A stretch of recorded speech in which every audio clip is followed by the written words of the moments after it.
trash. And how can I say? I'm going to put the trash out back in Portuguese.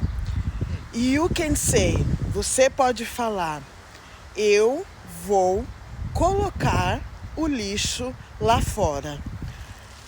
Lixo, back, home, atrás da casa. If you live in apartment, se você mora em apartamento, geralmente, usually, você tem a lixeira dentro do prédio. Usually, you have the trash room inside the building, dentro do prédio. Se você gostou dessa dica, if you like this tip, share with your friends and follow me to receive more Portuguese tips.